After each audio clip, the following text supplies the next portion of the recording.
नमस्कार दोस्तों, आज आप लोगों को ऐसा कहानी सुनाने जा रहा हूं जो धोखेबाज लोगों से कैसे बचें। तो आप लोग पूरी कहानी सुनिए, पता चल जाएगा। एक छोटे से गांव में एक युवक राजू रहता था। वह मेहनती और ईमानदार था, लेकिन उसके दोस्त उसे बार बार धोखे देने की कोशिश करते थे।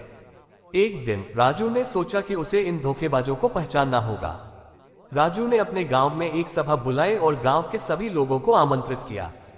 सभा में उसने एक कहानी सुनाई। एक बार एक गांव में एक व्यापारी आया। वह अपने साथ एक जादुई पत्थर लाया, जिसे वह कहता था कि यह हर समस्या का समाधान कर सकता है।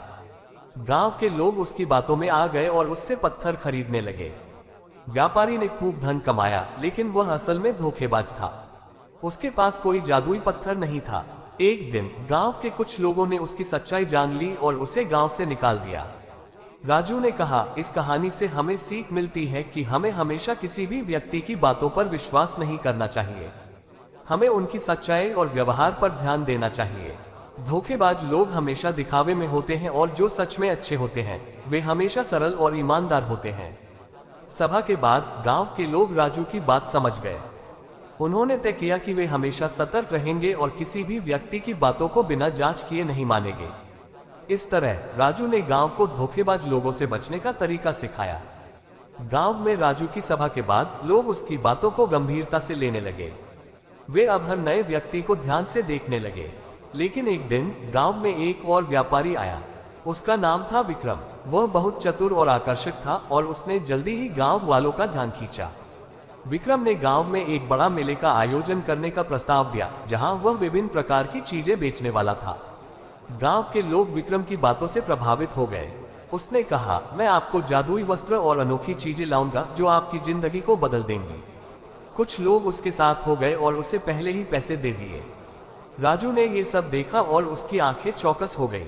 राजू ने अपने दोस्तों से कहा, हमें विक्रम पर विश्वास नहीं करना चाहिए। हमें उसकी सच्चाई की जांच करनी चाहिए। लेकिन गांव के अधिकतर लोग विक्रम के चक्कर में आ गए। राजू ने तय किया कि वह खुद विक्रम की सच्चाई का पता लगाएगा। उसने कुछ दिन विक्रम का पीछा किया और देखा कि वह गांव के बाहर जाकर एक पुरानी झोपड़ी में जाता था। राजू ने वहां जाकर सुना कि विक्रम केवल धोखाधड़ी के लिए आया था और उसकी सारी वस्तुएं नकली थीं। राजू ने गांव के लोगों को फिर से एकत्रित किया और कहा, मेरे भाइयों और बहनों, विक्रम केवल धोखेबाज है। मैंने उसे अपनी आंखों से देखा है। उसकी वस्तुएं नकली हैं और वह आपको धोखा देने आया है। गांव वाले राजू की बात पर विश्वास करने लगे, लेकिन विक्रम ने उस समय आकर कहा, देखिए, ये राजू मेरे खिलाफ दुष्प्रचार कर रहा है क्योंकि वह मुझसे जलता है। मैं एक सफल व्यापारी हूं और आप सभी को मेरे साथ मिलकर लाभ होगा। राजू ने संयम से कहा, यदि तुम सच में व्यापारी हो तो हमें तुम्हारे साथ एक सौदा करना चाहिए। चलो हम सभी मिलकर एक दूसरे की वस्तुओं का व्यापार करें और देखेंगे कि कौन सच में ईमानदार है। विक्रम ने राजू की चुनौती स्वीकार की, लेकिन राजू की तैयारी पूरी थी। उसने विक्रम को चुनौती दी कि यदि उसके सामान में कोई भी जादुई वस्त्र हुआ तो वह गांव से चला जाएगा। लेकिन राजू ने पहले ही सभी गांव वालों को विक्रम के धोखेबाज होने की जानकारी दे दी थी। जब विक्रम ने अपने सामान को गांव के लोगों के सामने रखा तो सभी ने देखा कि वह केवल फालतू चीजें थी। विक्रम की असलियत सामने आ गई। गांव वालों ने उसे पकड़ लिया और उसे गांव से बाहर निकाल दिया। इस घटना ने गांव में राजू की छवि और बढ़ा दी। लोगों ने उसे अपना नेता मान लिया और उसकी सलाह मानने लगे। राजू ने फिर से कहा, धोखेबाज लोग हमेशा लालच का इस्तेमाल करते हैं, लेकिन हमें समझदारी से सोचना चाहिए। सच्चाई और ईमानदारी ही हमारी असली ताकत है। धोखेबाज विक्रम की असलियत उजागर होने के बाद गांव के लोग राजू के प्रति और भी अधिक आभारी हो गए। उन्होंने समझ लिया कि एकता और सावधानी ही उन्हें धोखेबाजों से बचा सकती है। राजू ने इस अवसर को अपने गांव के लोगों के लिए एक सीखने के मौके में बदलने का निर्णय लिया। उसने गांव में एक सभा का आयोजन किया, जिसमें लोगों को एकजुट होकर अपने अनुभव साझा करने के लिए आमंत्रित किया। सभा के दौरान राजू ने कहा, हम सबको एक साथ मिलकर काम करना चाहिए। यदि हम एक दूसरे की मदद करेंगे तो हम किसी भी धोखेबाज का सामना कर सकते हैं। चलो हम एक समिति बनाते हैं जो गांव के सभी लोगों की सुरक्षा और भलाई का ध्यान रखेगी। गांव के लोग इस विचार से सहमत हो गए। उन्होंने एक समिति बनाई जिसमें राजू, उसकी मित्र सुमिता, गांव के बुजुर्ग हरि दादा और कुछ अन्य सक्रिय सदस्यों को शामिल किया गया।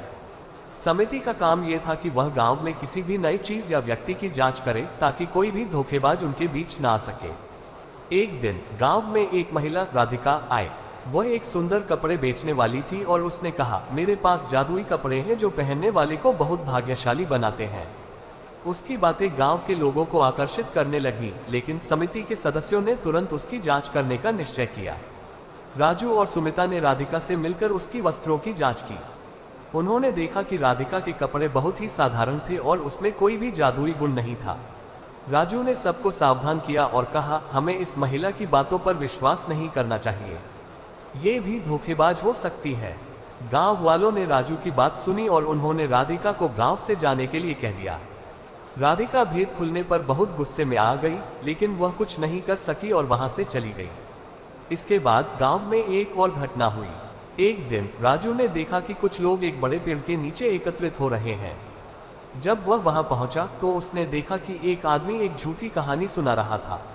वह कह रहा था कि वह गांव में एक खजाना छिपा हुआ है और जो लोग उसकी मदद करेंगे उन्हें बहुत सारे धन का हिस्सा मिलेगा।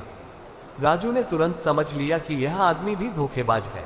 उसने गांव वालों को एकत्र किया और कहा, यह आदमी केवल आपके धन और मेहनत का फायदा उठाना चाहता है, हमें इसकी बातों में नहीं आना चाहिए। गांव वाले राजू की बात सुनकर समझ गए और उन्होंने उस आदमी को वहां से भगा दिया। समय के साथ गांव के लोग राजू और उसकी समिति पर विश्वास करने लगे।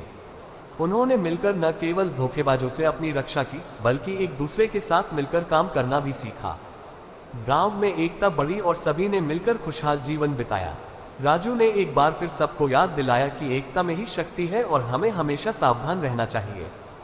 गांव में राजू और उसकी समिति की वजह से अब सभी लोग एक दूसरे पर विश्वास करने लगे थे। धोखेबाजों का सामना करने में उनकी एकता ने उन्हें और भी मजबूत बना दिया। लेकिन एक दिन एक नई समस्या सामने आई। गांव के पास एक बड़ा जंगल था जिसमें कई जंगली जानवर रहते थे। एक दिन वहां से एक भालू गांव के पास आ गया। भालू ने डर और आतंक फैला दिया और लोग उससे भयभीत होने लगे। कुछ लोग तो अपने घरों में बंद हो गए और बाहर जाने से कतराने लगे।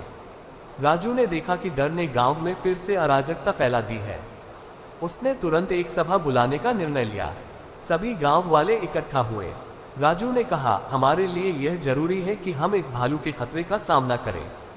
अगर हम डरते रहेंगे तो ये हमारे गांव के लिए बड़ा खतरा बन जाएगा।